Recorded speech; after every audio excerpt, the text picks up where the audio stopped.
I write about blogging and WordPress. I found that at the end of 2005, there was a fantastic, I thought it was a fantastic article that was done by the Seattle Times with the PI. They had their first year with their newspaper online, and they finally had a year of stats they could look at. They could actually see these numbers. They said, this is great, because now this is going to dictate our content, because we have these stats, we have these numbers.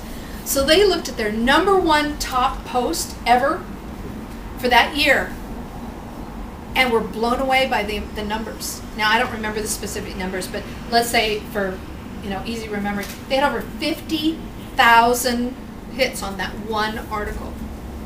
They went, whoa. And #2 had like 5,000. So clearly, number-wise, this is something they had to pay attention to, because this was so overwhelming. And the second one was like, just like, 2,000 or 3,000, and then, 2,500, down the list of the top 10.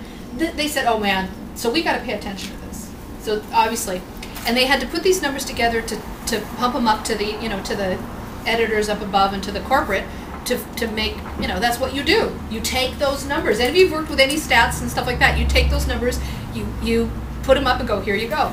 So they looked at this post,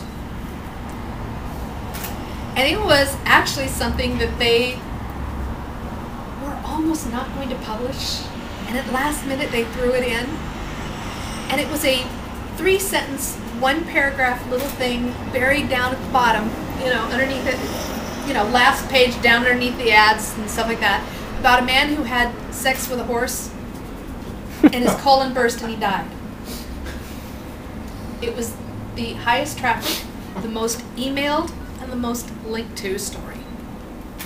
Now, if they were just by the numbers, the PI would be nothing but horse sex. Right? If it's just about the numbers and it's just about the stats, nothing but horse sex. That would be it, right? Corporate, they show this to corporate, they're going, we need more horse sex. It's as simple as that. Thank God they had a little bit of moral fiber and caliber and went, maybe our readers don't really what was that? want horse sex, even though they want horse sex. So this is probably not a very good thing to do, and they cleaned it up. But we can be distracted by those numbers and do it. So I wrote about this. And now they're out of business. Yeah, well there's that. A few years ago. That's a little Weird.